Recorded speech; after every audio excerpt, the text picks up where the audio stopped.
The DHS Shares, or Shared Resources, HF network is a long-standing high-frequency emergency communications system designed for national security, emergency management, and continuity of government. While it officially falls under the Department of Homeland Security today, its roots trace back decades, evolving from Cold War-era emergency communication initiatives. During President John F. Kennedy's administration, heightened Cold War tensions, especially after the Cuban Missile Crisis in 1962, led to a stronger emphasis on continuity of government and emergency communication. This included expanding HF radio networks for reliable long-distance backup communications, strengthening the national communications system, and establishing government and military relay networks to maintain operations in case of a nuclear attack. By the 1970s and 1980s, shares like HF networks were used by various federal agencies to coordinate emergency response and national security communications. During Reagan's administration, continuity planning intensified, leading to the formalization of interagency HF networks, more infrastructure for emergency communications in case of nuclear war, and the adoption of ALE, or automatic link establishment technology, to improve reliability. SHARES was officially established in 1988 under the National Communications System, which coordinated emergency HF resources across federal agencies. This move consolidated various independent HF emergency networks, allowed civilian, state, local and tribal agencies to participate, and ensured interoperability for disaster response and national security. After the 9/11 attacks, the Department of Homeland Security absorbed NCS and took control of SHARES. It became a critical HF backup for government and emergency response agencies, especially as concerns about cyber threats and EMP scenarios grew. Today, SHARES HF remains a critical national emergency communications asset, providing long-haul voice, data and email capabilities outside traditional infrastructure. It has evolved with modern digital modes and encryption, but still retains its Cold War-era mission of ensuring continuity of government and emergency response resilience. In 2018, SHARES was absorbed by the Cybersecurity and Infrastructure Security Agency, or CISA, a division within the Department of Homeland Security. CISA itself was created to strengthen national cyber and infrastructure security.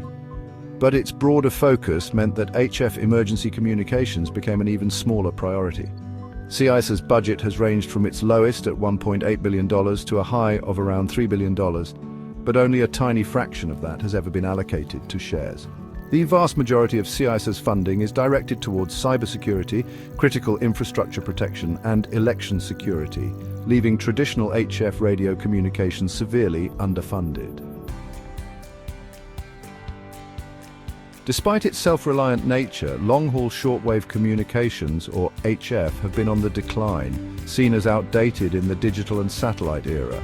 However, this overlooks the key fact that HF remains one of the only resilient, infrastructure-independent forms of communication after a disaster. Satellites can be taken offline. A major cyber attack, EMP, or space conflict could wipe out satellite-based communications. Cell towers and internet rely on infrastructure.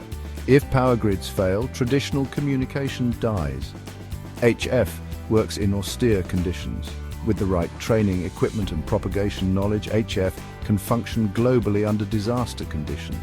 Yet, HF's perishable skill set means that operators must constantly train and practice, which is not being incentivized at a national level.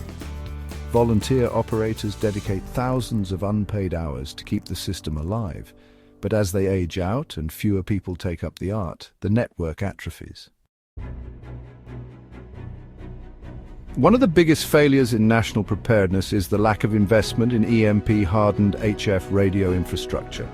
Compared to hardening the power grid, data centers, or other critical infrastructure, HF radio systems offer a relatively low-cost, high-impact solution.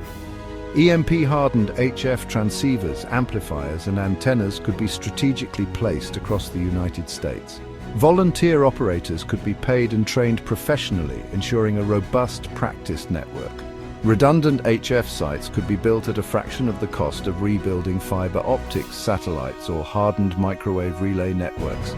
Instead of reacting to a disaster, investing in shares and HF resilience before a crisis would be one of the most cost-effective ways to maintain national security and continuity of government. Despite a lack of funding, HF operators across the country continue to sacrifice their time, money, and effort to remain vigilant for the what-if day that could come. Many maintain personal HF stations at their own expense. They regularly train and drill despite little recognition or support. They serve as a last line of defense, ensuring there is still a functional, infrastructure-independent way to communicate when all else fails. Without renewed funding, the United States risks losing one of its most vital emergency communication backbones. If the government took HF more seriously, through direct funding for EMP-hardened infrastructure, professional operator support, and increased national training programs, it could ensure that when the worst happens, there's still a way to communicate, coordinate, and recover.